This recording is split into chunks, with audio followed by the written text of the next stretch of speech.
بسم الله الرحمن الرحيم الحمد لله رب العالمين والصلاة والسلام على سيدنا محمد الصادق الوعد الأمين وعلى آله الطيبين الطاهرين ورضي الله عن أزواجه وذرياته وأصحابه وأحبابه والتابعين وعنا معهم برحمتك يا أرحم الراحمين. أما بعد، السلام عليكم ورحمة الله تعالى وبركاته. We are with Ramadan, and some people, they live a contradiction. Ramadan wants to offer us a chance to come clear and come clean without this contradiction that we live in.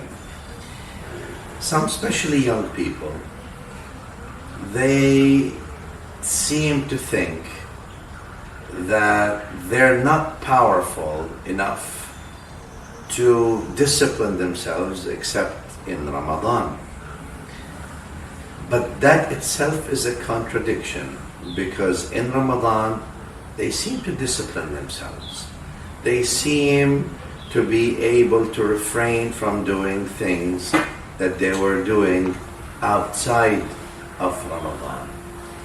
And that by itself shows us that we actually can do it, but there is no willpower to do it.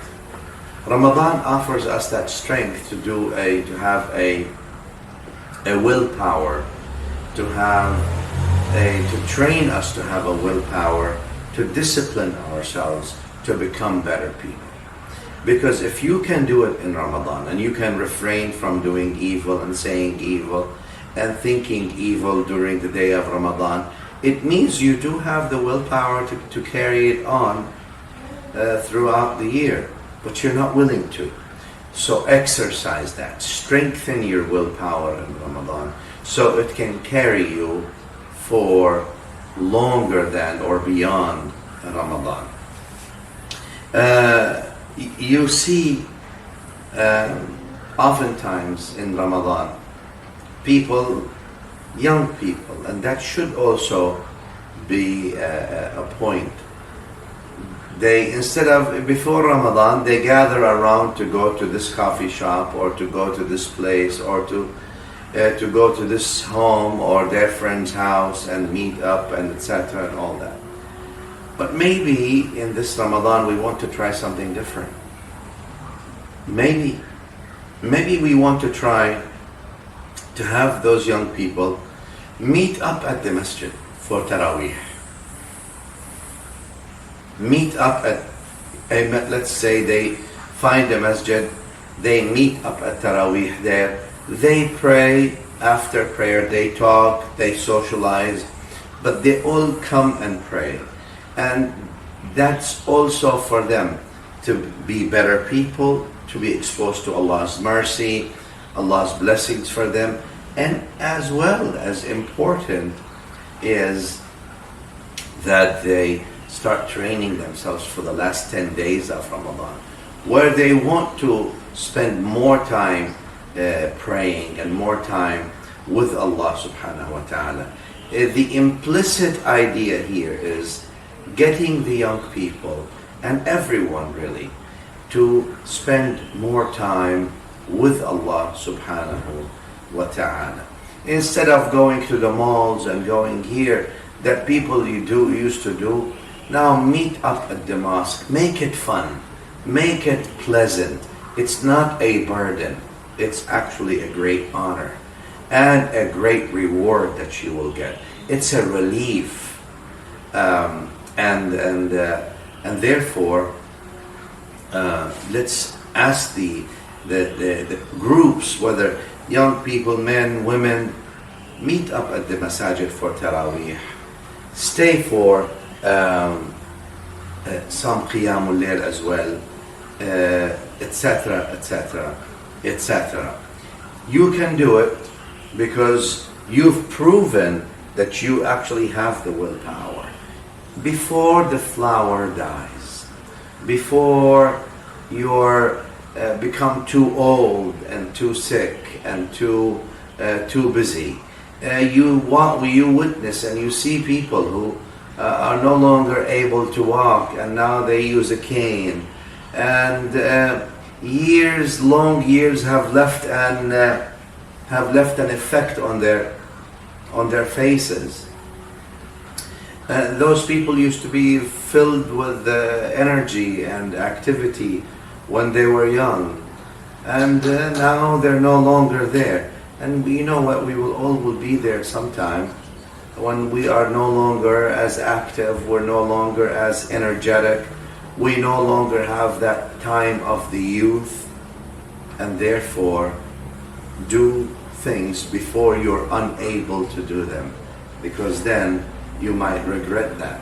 You know the hadith where the Prophet ﷺ is reported to have said, لن تزول قدما عبد يوم القيامة حتى يسأل عن أربع.